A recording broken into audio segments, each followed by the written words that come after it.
In the cold hills of Westmoreland County, Pennsylvania, there stands a rotting estate almost swallowed by ivy and time. Locals call it Hawthorne Hollow, but in the 1800s, it was known as the Whitlock Manor, the ancestral seat of one of the region's most influential families. The Whitlocks weren't just landowners. They were magistrates, clergy, bankers, and benefactors. Their name was etched into every church cornerstone, every courthouse ledger.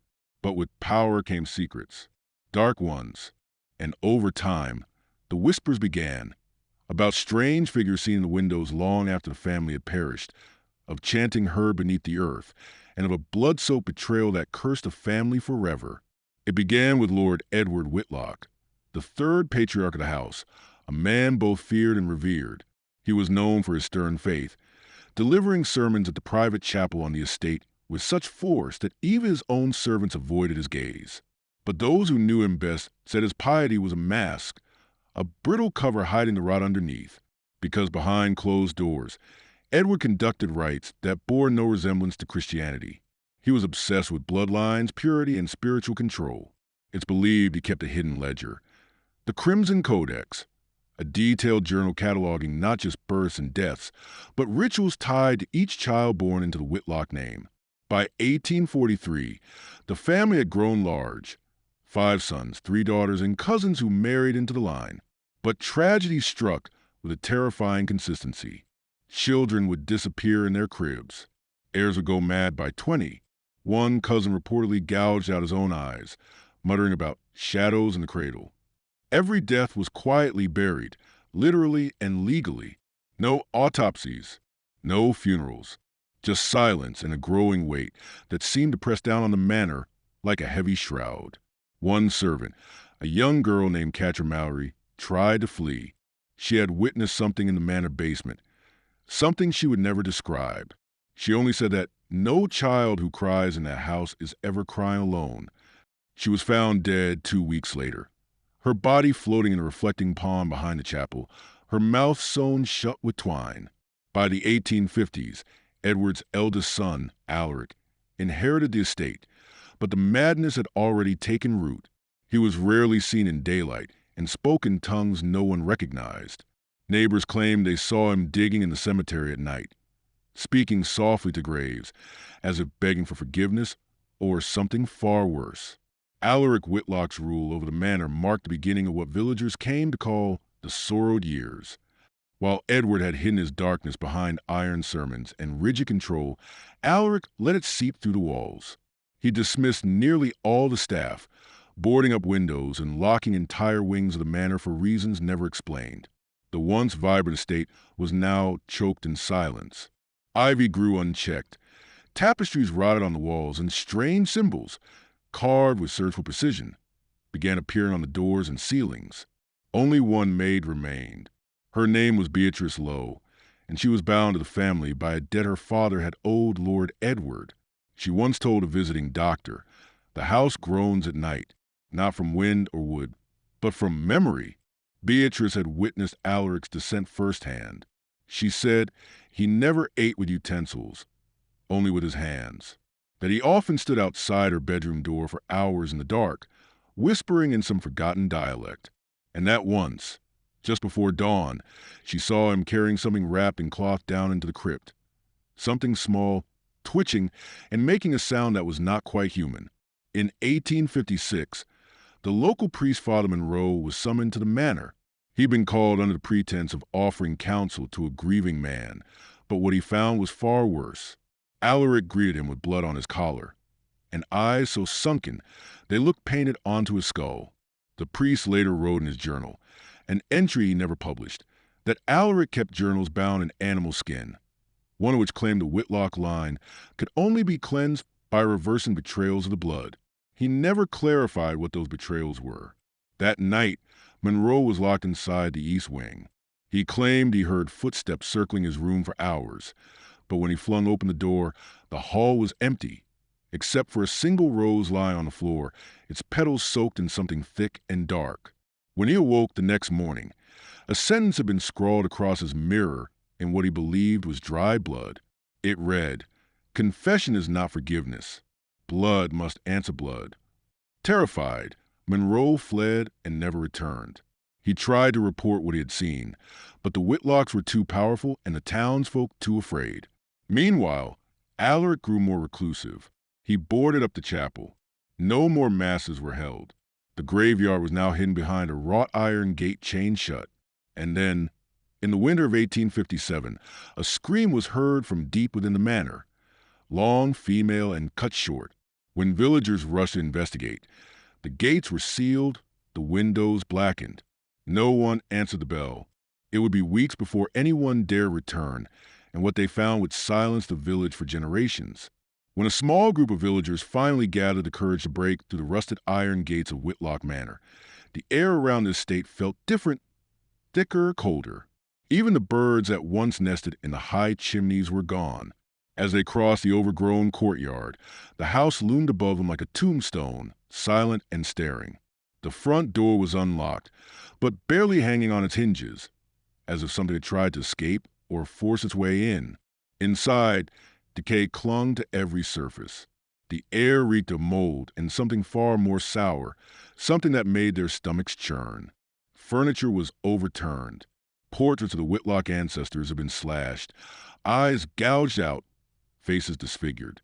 In the grand foyer, blood had been smeared across the marble tiles in a spiral shape. At the center of that spiral lay a single ring, an heirloom bearing the Whitlock crest, crusted in dried crimson. But it was what they found in the chapel that truly shattered them. Candles had burned down the blackened nubs around the altar. On the wall behind it, nailed to the wood, was a twisted effigy, part human bone, part animal, bound in fabric that looked suspiciously like altar cloth. And in front of the altar knelt Alaric Whitlock, eyes wide open, dead. His hands were pressed together in prayer, but fused with wax, as though melted there. His mouth was sewn shut with the same twine that had silenced Catcher Mallory years before. And on his forehead, branded into the skin, was a symbol no one recognized, 3 intersecting circles surrounded by runes. There was no sign of the woman whose scream had pierced the valley days earlier, but a trail of blood led from the chapel to the manor's crypt. When they pried open the stone doors, the air rushed out like a dying breath. The steps descended into a vault filled with Whitlock coffins, many far too small to be adult-sized. Most had been opened. Some were empty. Others had claw marks on the inside of the lids. In the farthest chamber, something was waiting. A mirror, tall, cracked, and framed in iron. Scrawled across its glass in dried blood were the words, "They never left. They're in the walls." The villagers never spoke of what they saw that day. They sealed the manor. Some left town entirely. Others turned to drink or prayer, or both. Over time, Hawthorne Hollow faded from memory. The Whitlock name was scrubbed from documents, from churches, even gravestones. But the manor remained. And decades later, in 1891, it would awaken again when a distant relative returned to claim the estate. His name was Dr. Elias Whitlock, a professor of ancient theology at Boston University. Quiet, bookish, and detached, Elias had always been a mystery to his colleagues. He never married, rarely attended faculty gatherings, and was known to spend weeks inside the restricted archives studying obscure religious texts and forgotten cult practices. When word reached him that he was the last living heir to the Whitlock estate, Elias didn't hesitate. Without a word to his peers, he vanished from a university and arrived in Westmoreland alone, dragging only 2 leather trunks filled with books, candles, and something wrapped tightly in oilcloth. When locals saw him for the first time, they were struck by how much he resembled the old portraits of Alaric. Same sunken eyes, same high cheekbones, and the same quiet intensity, as if the family's shadows had simply stepped forward through time. Elias reopened the manor despite warnings from the town council. He paid a team of stonemasons handsomely to unseal the crypt. When asked why, he only said, "The silence must be broken. The truth is buried too deep." Within days of his arrival, strange things began happening again. Lights flickered in homes nearest the estate. Dogs refused to approach the grounds, howling wildly at dusk. One night, a local boy vanished near the woods surrounding the manor. His body later found on the church steps, eyes open, a whisper of a smile frozen on his face. The priest claimed the boy's hands were covered in ash, and that clutched in one palm was a note that read, "The mirror remembers." Elias spent most of his time in the crypt, rarely emerging during daylight. He turned the manor's east wing into what appeared to be a study or a sanctuary. Candles burned constantly in the windows. Faint music, like an old organ, echoed through the trees. And sometimes on windless nights, villagers heard chanting, low, rhythmic, and in a language that no one recognized. Then one morning, the village awoke to find a letter nailed to the church door. It bore Elias's signature and one chilling line. The curse was never madness. It was penance. That same night, a fire was seen at the manor, brief but brilliant, lighting the hills like a warning flare. By the time villagers reached the estate, the front doors were wide open and the house, though untouched by flame, was colder than ever. Elias was gone. Only one thing remained. The mirror from the crypt, now standing upright in the manor's grand hall. But this time there was no writing, only a reflection. And in that reflection, not one person, but many figures long dead, staring back. In the weeks that followed Elias Whitlock's disappearance, the manor stood utterly silent, but never still.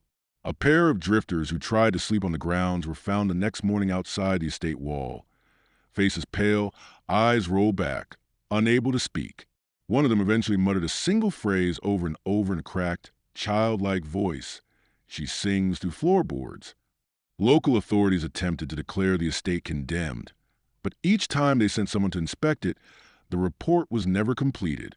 The most chilling incident involved a county historian named Robert Keller, who had been researching the Whitlock bloodline for a publication on American noble families. Eager to uncover the truth, Keller gained permission to enter the manor and catalog its contents. He was a rational man, a skeptic who dismissed local stories as rural folklore steeped in guilt and religious hysteria. He entered the house on a Tuesday morning. By nightfall, he hadn't returned. When a search party entered the next day, they found his notebook sprawled open on the dining room table, the ink still damp, as if he'd just been there. Pages described in vivid detail the Whitlock family tree, hidden compartments behind bookshelves, and an entry cryptically titled The Blood Room. His last words written on the page were, "The painting moved. I heard it breathe. No body was ever recovered." Soon, the townspeople decided they'd had enough. The land was sold to a private developer, and plans were made to demolish the estate. But when the workers arrived, their tools reportedly rusted overnight. Machinery failed, and one foreman lost 3 fingers when a heavy beam snapped without warning, as if pushed by an unseen force. A decision was quietly made to abandon the project. No papers were signed. No refund was requested. Everyone simply walked away. By the early 1900s, the estate was swallowed by forests once again, the road leading to it fading into a winding path no longer marked on any map. But the mirror remained in that grand hall, untouched and still standing, its surface covered in a thin layer of dust, except for one perfect handprint in the center. Too small to be Elias's, too fresh to be from the past. And in 1914, just as the world began to tear itself apart in war, a train arrived in Westmoreland carrying a young woman named Adeline Whitlock, an orphan from New Orleans, claiming to be the last of the bloodline. She said she'd inherited a house, a name, and a mystery. She entered the manor alone, suitcase in hand. And 3 nights later, every clock in the village stopped at 3:33 a.m. The townspeople didn't speak of that night, not publicly. But journals and letters from that era suggest an overwhelming dread descended over Westmoreland the moment Adeline Whitlock set foot in the manor. Witnesses claim the stars vanished above the estate during those 3 days. The moon was visible everywhere else, but over Hawthorne Hollow, the sky was pitch black, as though the house had swallowed even the light. Adeline was no ordinary young woman. She'd been raised in the convents of Louisiana, orphaned during a flood, and adopted by a reclusive nun who, according to local legend, once belonged to a secret order within the church. The woman had taught Adeline ancient languages, Latin, Aramaic, something older still, and when the nun died, she left Adeline only one thing, a worn leather book wrapped in crimson cloth. On its first page, in faded ink, was written, You are not the end. You are the return. Adeline's arrival was quiet, unannounced, but word spread fast. Some said she was drawn by the inheritance. Others believed she had come to finish what Elias had started, or worse, to awaken it. The villagers watched the house obsessively, but she was never seen leaving it. Not once. Yet candles flickered in every window, and music, slow, sorrowful piano music, drifted to the trees late at night. Then came the bells. On the third night, just before the clock stopped, every bell in the old chapel rang out simultaneously. No one had touched them in decades. The sound echoed for miles, waking livestock, shaking windows, and sending flocks of birds into the sky in chaotic spirals. And at exactly 3:33 a.m., every timepiece in town froze. Even watches that hadn't worked in years ticked forward to that moment, then stopped. Permanently. When a group of men gathered at dawn to approach the manor, they found the gates wide open and the door ajar, swaying in the wind. Inside, the house was immaculate, clean, as though decades of dust and rot had been erased overnight. But Adeline was nowhere to be found. Her suitcase lay open by the grand staircase, the crimson-wrapped book sitting neatly on top. But she had vanished. Only one clue remained. In the mirror, for the first time in generations, it reflected nothing. No room, no shadows, no figure, just darkness. But carved across its surface were the same words Father Monroe had once seen in the chapel decades earlier. Confession is not forgiveness. Blood must answer blood. And just beneath it, barely visible, scratched into the baseboard in fresh fingernail marks. She is not alone. For years after Adeline's disappearance, the manor once again fell into silence. But this time, it wasn't just abandonment. It felt sealed. People no longer dared speak the name Whitlock aloud, and children were warned never to follow the old paths through the woods. Even birds avoided the estate. It was as if something had finally closed itself off from the world, or worse, had finally taken root in it. In 1937, during a harsh winter, a traveling journalist named Vincent Harrow arrived in Westmoreland. He was documenting vanishing towns of the Appalachians, but when he asked about the manor, he was met with stiff silence or doors shut in his face. Intrigued by the fear it inspired, Harrow decided to investigate for himself. He brought with him a camera, a notebook, and a crude map he'd drawn based on whispers he overheard in the tavern. He entered the manor on December 12th. His last known journal entry read, "The mirror isn't just a mirror. It's an opening. Something watches and waits." What happened next is one of the most chilling events tied to the Whitlock legacy. On December 13th, at exactly 3:33 a.m., people across the village woke to a thunderous crack, a sound like stone breaking underwater. When they looked toward Hawthorne Hollow, they saw lights glowing from every window, but not steady candlelight. These were flashes, pulses, like lightning, but from inside the house.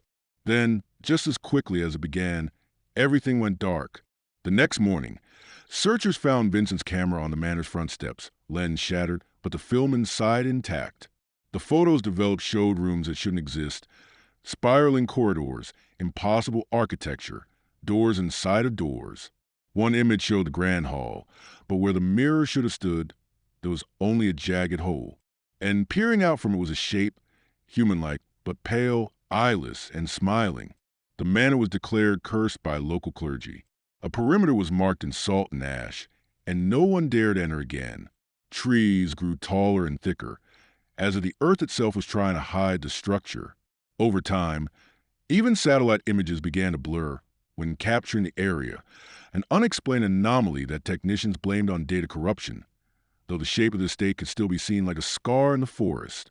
But in 1971, nearly 40 years after Vincent Harrow vanished, a team of paranormal investigators broke the seal and entered the manor with equipment, cameras, and digital recorders. Only one made it out, and what she said terrified even the most hardened skeptics. Her name was Lila Brent, a former police psychic turned paranormal researcher who had spent a decade debunking supposed hauntings. She was known for her rational mind, calm demeanor, and cold resistance to theatrics. But when she stumbled out of the forest just before dawn, barefoot and bloodied, Her eyes were wide with a terror that hadn't dulled in over 30 years. She never gave a formal interview, never wrote a book, but in her final days at a psychiatric hospital outside Albany, she spoke to a night nurse in fragments. The nurse, a woman named Evelyn Rowe, kept a diary. In it, she recorded Lila's ramblings, some of which made no sense, others that left Evelyn sleepless. She said the house isn't haunted. Evelyn wrote, "It's alive. It knows your name before you speak it. It feeds on memory, regret, blood." She said the mirror was a heart, not a window, not a reflection, but a beating, living heart. Lila claimed that each person in her team of 6 had heard a different voice the moment they entered. One man heard his dead mother calling him from the floor above. Another heard children laughing behind the walls. A third, who had never believed in ghosts, saw himself hanging from the ceiling in every reflective surface. But it was what Lila found in the east wing that broke her. She said the rooms shifted while they moved, hallways rearranged, time stuttered, and in one room, a small nursery painted in faded blue, she found a rocking chair moving on its own. Inside it sat a porcelain doll with cracked glass eyes. When she picked it up, she found a note beneath the cushion, handwritten in red ink. It read, "I see you, Lila." None of her team were ever found. Not their bodies, not their equipment. Only a series of photos taken on a Polaroid she carried. Photos that had aged and decayed within hours. One showed a staircase with no end. Another showed the chapel, though it had burned down decades earlier. The last showed a mirror, but instead of Lila's reflection, there was a family gathered behind the glass. 8 figures, all smiling, all reaching forward. She swore the house called her by name, whispered her past regrets, offered her a place within its walls. If only she let go of her grief. She refused. She ran. And she never stopped hearing the voices after that. Before her death in 1986, her final words were whispered into the dark. "It's still waiting, and the bloodline isn't finished." By the early 2000s, the Whitlock Manor had become more myth than memory, a ghost story passed around campfires and forgotten blogs. Urban explorers occasionally ventured near, only to find the forest unnaturally thick, the paths swallowed up by roots and silence. GPS devices malfunctioned. Phones died. Some turned back after hearing footsteps behind them in the brush. Others never returned. But in 2009, a genealogist named Sarah Lennox uncovered a disturbing discovery while compiling bloodline data for a private ancestry firm in New York. While mapping obscure aristocratic families from the East Coast, she stumbled across the name Whitlock in an unlisted birth record from 1992. The child's name, Grace Adeline Lennox. Her own daughter. Sarah was stunned. Her daughter had been adopted as an infant from a now-defunct orphanage in Virginia. But the blood work didn't lie. Grace shared the same mitochondrial markers as Elias, Alaric, and Adeline Whitlock. Her lineage wasn't just tied to the family, it was direct, a surviving thread of the cursed line, somehow hidden in plain sight. Terrified, Sarah tried to suppress the results. She deleted files, quit her job, and began homeschooling Grace, trying to isolate her from any connection to the manor. But as Grace turned 17, strange behaviors began to emerge. She spoke in her sleep. Phrases Sarah couldn't understand, but which seemed to echo the whispers once described by Father Monroe. She began drawing circles within circles on the walls. She would stand for hours in front of the hallway mirror, not looking at her reflection, but just past it. And then one night, Grace vanished. No sign of forced entry. No packed bags. Just a single crimson cloth folded neatly on her bed. A week later, a postcard arrived at Sarah's door. It bore no return address, just an image of the decaying manor through a shroud of fog. On the back, in unmistakably Grace's handwriting, it read, "Don't come looking. I belong here." Sarah, now desperate, reached out to every journalist, historian, and occult expert she could find. Most ignored her. Some mocked her. But a retired professor from Miskatonic University in Massachusetts finally responded. He'd spent years cataloging cursed bloodlines and forbidden rituals across colonial America, and he knew of the Whitlocks. He warned Sarah not to follow, not to step foot on the property, not to call the house by name. It doesn't just want the bloodline, he told her. It wants the willing. And on the next full moon, Hawthorne Hollow's lights were seen flickering again for the first time in a generation. Despite every warning, Sarah couldn't stay away. A mother's instinct overpowered centuries of fear, myth, and reason. Armed with only a flashlight, a leather-bound copy of Grace's adoption file, and a silver crucifix from her childhood, she arrived at Hawthorne Hollow under a slate-colored sky just before midnight. The forest seemed to inhale her as she walked deeper. Trees leaned in unnaturally, their branches twisted like fingers trying to hold her back. With every step, the air grew colder, denser, as if the land itself remembered her bloodline and was awakening for her return. She reached the edge of the manor clearing and froze. The house was waiting. Candles burned in every window. The front door creaked open slowly, almost invitingly, revealing a hallway lit in flickering amber light. Sarah stepped inside, and the door shut behind her with a hollow finality. The air was thick with the scent of burning wax and earth. The interior looked untouched by time. Ornate woodwork, rotting velvet drapes, the cracked portraits of the Whitlocks all still hanging. At the end of the hallway stood the mirror, tall, towering, clean. Sarah approached, breast shallow, and as she neared the glass, she felt it. Heat. A pulse. It was alive, but the reflection did not show her. It showed Grace, dressed in black, standing in the chapel, head bowed, hands clasped over the crimson codex. Surrounding her were shadowy figures, 8 of them, unmoving, faceless, cloaked in the flicker of candlelight. Then Grace lifted her head, and she spoke, not from her lips, but from the mirror itself. Blood answers blood. I didn't belong in your world, Mother. I belonged to theirs. You kept the truth from me, but the house never did. Sarah screamed, banging on the mirror, begging her to come back. But the glass rippled like water, her reflection fading entirely. The room began to shake. Paintings fell. Doors slammed. Whispers rose from the walls. Hundreds of voices murmuring her name, her sins, her grief. She turned to run, but found herself facing a corridor that hadn't been there before, one that led straight down. She descended without realizing it. Steps turned to stone, stone to bone. She found herself in a narrow chamber lined with mirrors, each reflecting a different scene, a different life. One showed Alaric, another Elias, and one, her own face as a child, crying.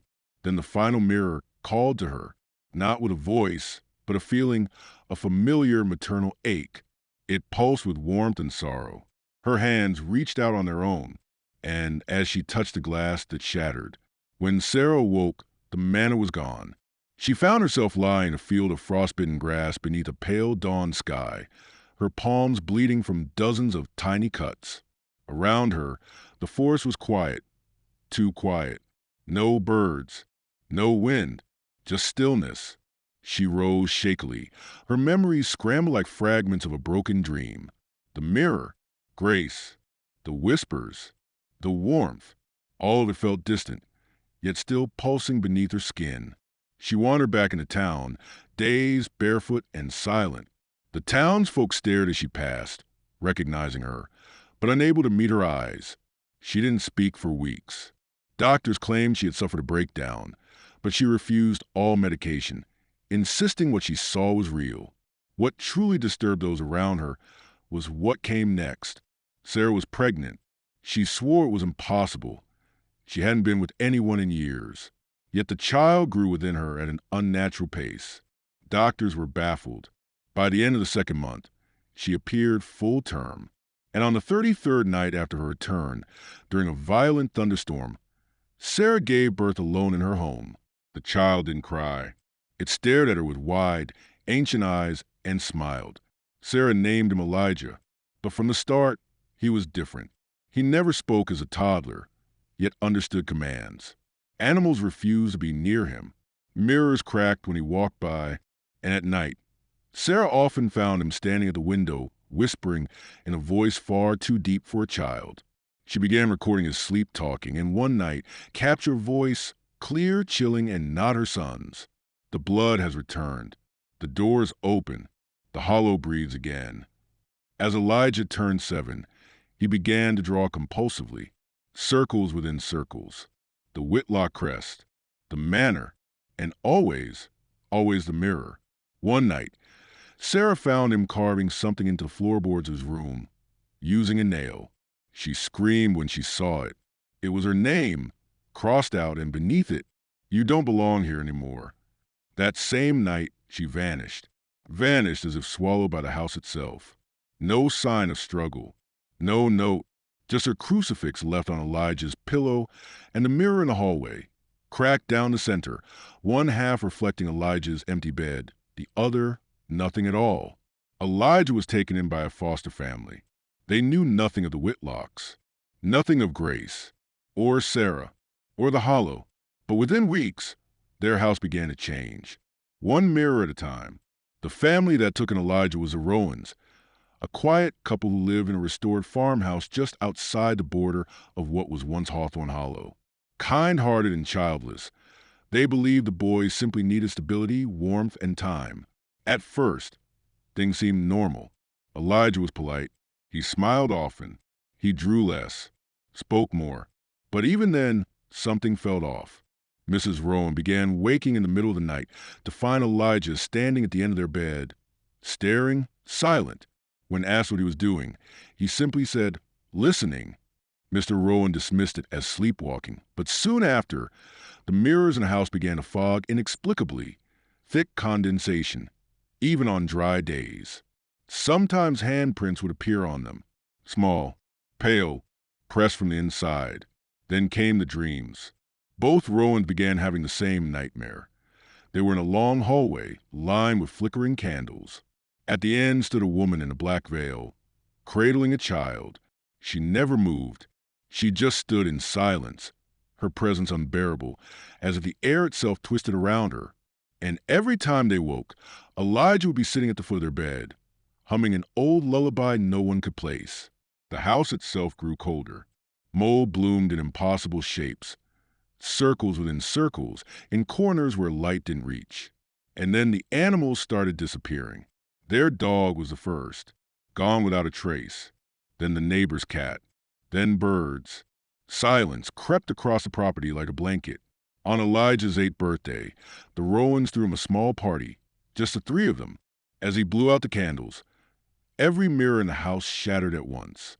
No explosion, no sound, just cracks, like veins of lightning, spiderwebbing through every reflective surface. And in each shard that remained, Mrs. Rowan later swore she saw not a reflection, but Sarah's face. Eyes wide, mouth sewn shut. They called a priest. He never made it inside. The moment he set foot on the porch, he collapsed. His heart stopped cold. No medical condition. No warning. Just fear, they said. A fear so ancient and deep it rewrote his body in an instant. That night, Elijah disappeared. Vanished from his bed, without a trace. But the next morning, carved into the living room wall, were words neither Rowan had ever spoken, in handwriting neither recognized. It ends where it began. The mirror calls. The blood returns. And as the authorities arrived and helicopters circled overhead, the old maps were pulled from archives, tracing the edge of the forest once more. And in the thick of trees where no house had stood for over 50 years, stood the Whitlock Manor once again. Lights on, door open, mirror waiting. By the time federal agents and paranormal researchers arrived, the Whitlock Manor had reemerged like a wound reopened, identical in structure, age, and decay to the descriptions from nearly a century prior. Yet, no foundation had been poured, no building materials transported. It was as if the house had simply grown back. Elijah was nowhere to be found. The interior was preserved in eerie perfection, dustless, warm, and humming faintly with a low frequency no equipment could properly register. Recordings captured nothing but static. Cameras malfunctioned. And those who entered the house claimed time shifted within. Some were inside for hours, yet their watches recorded only minutes. Others swore they heard familiar voices calling them by name, dead relatives, lost lovers, even their childhood selves. One agent, sent in with a thermal scanner, never returned. His radio buzzed for hours with a single repeated phrase in his own voice. "We never left. We just forgot." In the grand hall, the mirror stood pristine once again, taller than ever, its surface shimmering like water in a breeze. It no longer reflected the room, but rather a night sky filled with stars, constellations that didn't match anything on Earth. And in the center, suspended in that impossible reflection, was a child, curled, eyes closed, breathing. Elijah. His heart rate could be heard through the glass, like a metronome syncing with those who gazed too long. Some fell into trance-like states, mumbling archaic phrases in dead languages. Others broke down in tears, unable to explain the grief that washed over them.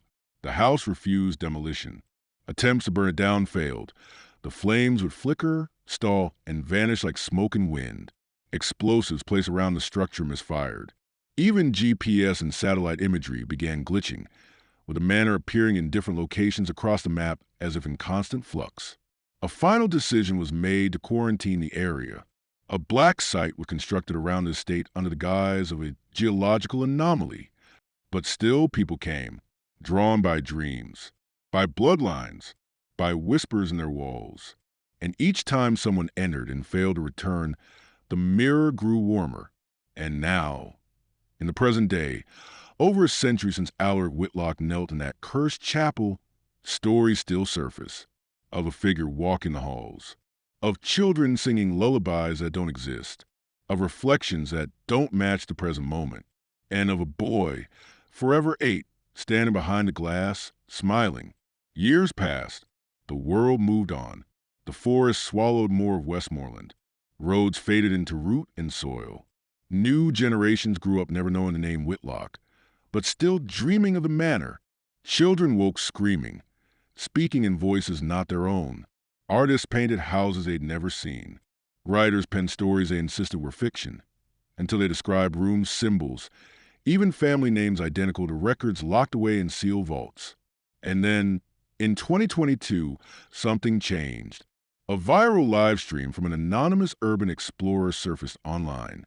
Grainy, chaotic footage of someone stumbling upon an overgrown trail deep in the Appalachian wilderness. The voice on camera was shaky, nervous, but persistent. "Guys, I think I found it. I think it's real." The stream went dark after 27 minutes. But in those short moments, the internet exploded, because behind the explorer, clear as day, stood the Whitlock Manor, restored, lit from within. And as he entered, viewers caught a glimpse of something impossible, etched into the glass of a large, towering mirror in the main hall, a live reflection of the chat, messages appearing in the mirror before they were even typed. One viewer wrote, "Show us Elijah," and the camera panned back just in time to catch a flash, an image of the boy, older now, or younger. No one could tell, but his eyes had changed, deeper, wiser, and not entirely human. The stream ended abruptly when the screen filled with static, but it had already been downloaded, dissected, and shared across every platform. Forums erupted with theories: time loop, interdimensional house, a bloodline trap. But the comments that disturbed people most came from old accounts long inactive, suddenly posting cryptic messages under the video. One simply said, "You see it now, but it's already seen you." Another read, "Bloodlines don't die. They evolve." Since that night, visitors to nearby would report hearing laughter echoing at night. Not childish, not mocking, just waiting. Wildlife avoid the area entirely. And satellite images once again show a dark blot in the trees, shifting slightly each week, as though the manor moves when no one watches. And those who claim to walk near the house, those few who dared, say the mirror has changed. It now shows you your past, your deepest regrets, your worst sins. And for some, it shows a door open behind them when no one is there. It's now whispered among fringe researchers and occult historians that the Whitlock Manor isn't merely a cursed estate, but a vessel, a living archive of every soul tethered to its blood-soaked soil, every confession unspoken, every betrayal unreconciled. The manor doesn't trap you. It reflects you until you're no longer separate from it. In 2024, An encrypted file was leaked from an underground paranormal research group known only as the 13th Veil. The file contained partial transcript from interviews with individuals who claimed to have dreamt of the manor without ever hearing of it before. Every subject came from different corners of the world: Scotland, Brazil, Korea, Egypt, but each recalled the same hallway, the same mirror, the same phrase whispered into their ears as they stood frozen before the glass. The house remembers you. Researchers theorized that the Whitlock bloodline wasn't just genetic, it was spiritual, that the manor had long evolved beyond a single family name, now attaching itself to grief, loss, and guilt across generations and continents. You didn't need to be born of Whitlock blood to be claimed. You only needed to feel the weight of something unresolved. And those marked by the house began to disappear in small but increasing numbers. Writers, painters, historians, night shift workers, children with imaginary friends who stood only in mirrors. Most were dismissed as runaways or suicides, but a pattern emerged. They all had one object in common: a mirror, often antique, often cracked, sometimes a family heirloom that no one remembered acquiring. In each case, neighbors or loved ones reported strange behavior in the days before: quiet talking to empty rooms, standing motionless at reflective surfaces for hours, refusing to sleep near glass. In the final recorded instance before the file abruptly ended, a father in Ohio placed a baby monitor in his daughter's room after she began screaming nightly. He heard her whispering to someone at 3:33 a.m., begging them to go away. When he rushed in, she was asleep, peaceful. But every photo taken of her room that night showed the same anomaly: a tall figure in the mirror, smiling, in every frame. And on the edge of the glass, just barely visible in the reflection's corner, were the words, "Blood answers blood."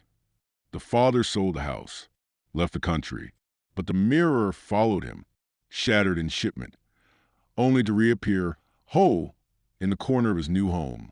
The final known record of the Whitlock Manor came not from a haunting, but from a scientific anomaly.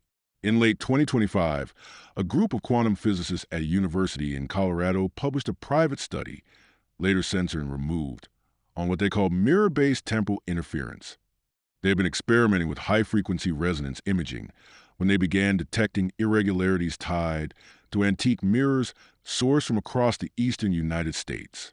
One mirror, in particular, retrieved from a black site warehouse in West Virginia, displayed what they called inverted entropy. The mirror emitted heat rather than reflecting it. Time around it slowed by measurable microseconds. More disturbing still, its surface showed reflections of places that didn't exist: rooms with 18th century furnishings, flickering candlelight, and on rare occasion people. One test was conducted with a sealed room, lit only by a single mirror placed on the far wall. A live feed camera recorded 72 continuous hours. For the first 48, nothing unusual occurred.